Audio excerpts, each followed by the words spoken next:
So Bill Maher has been a persistent critic of Donald Trump. He's been one of his fiercest and harshest critics.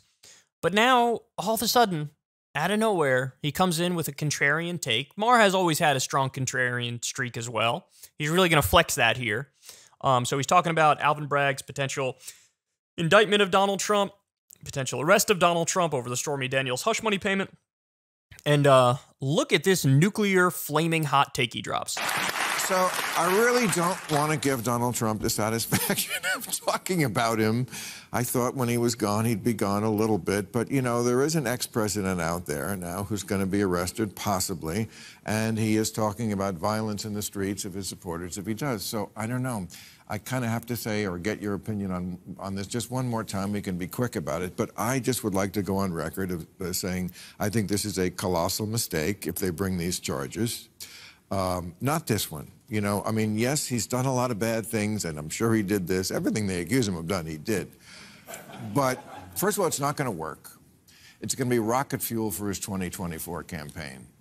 And it's just going to look to MAGA Nation like, oh, you know, you tried with Mueller, you tried with Ukraine, you tried with January 6th, now we go to the porn star? Really, you're down to that?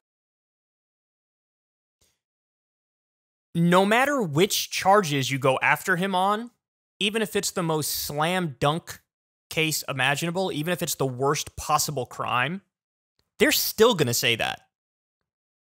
They're still going to say witch hunt. So by his logic, then you can't go after him for anything. Because, by the way, it also would be the case, no matter what you go after him for, he is going to go up in the Republican primary polls. We're seeing it right now. My guess is if you take out these charges and put in other charges, the same thing's going to happen. No matter how serious the charges are, no matter how much evidence there is, this was going to happen, right? So it's a weird argument for him to make, is it not? It's a weird argument for him to make. I agree much more with Jon Stewart, who made the argument, look, either we have rule of law or we don't. So you can't, to get into analyzing this stuff from a strictly political perspective or a partisan perspective. No. At some point, you look at the actions. If the actions are criminal in nature, then end of analysis. End of analysis. You do the right thing. You try to uphold the law, and whatever happens, happens. But you have to try to uphold the law. And, you know, look, this same reasoning could have been invoked at any point in time for any criminal elitist in America. You know, it was famously invoked by Obama when talking about going after Bush and Cheney. Hey, we don't look backwards, we look forwards. Well, guess what? Every crime that's ever been committed in human history, by definition, has happened backwards. It's happened in the past. So does that mean you never go after anybody for any crime ever? And then they trot out the argument of, oh, you know, it'll destroy the political system and the trust in the system when you have one political party going after the leaders of another political party. Again, so follow your logic to its conclusion. You can never go after any political elite for any reason whatsoever, which means elites are above the law, which is the exact opposite of what we say the law should be. Justice is supposed to be blind. That means it doesn't matter who commits a crime. If they commit the crime, they're going to do the time. And they're saying, no, polar opposite perspective on that. Like, let him do it. Let him get away with it. Because God forbid there might be some political fallout, some political consequences to it. I mean, there were political consequences to the Nuremberg trials. Should we not have done the Nuremberg trials? I mean, it's just...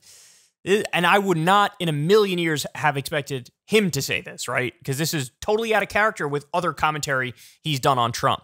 Again, the one who got it right, I think, was Jon Stewart, who said either we have law or we don't, right? So if we have the law, you enforce the law. Yes, of the potential cases that are out there, this is definitely the weakest one.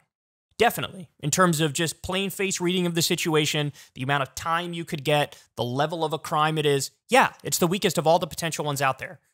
But number one, we're not done. Number two, even if it is the weakest, you got Al Capone on tax evasion one time, right? So for the love of God, anything. I'll take anything. So very, very surprised to hear him make this argument. Very surprised.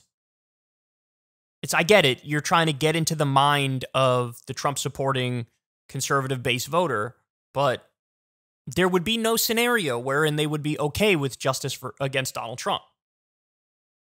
So perhaps just seeing it from their perspective is not a sufficient way to analyze the situation.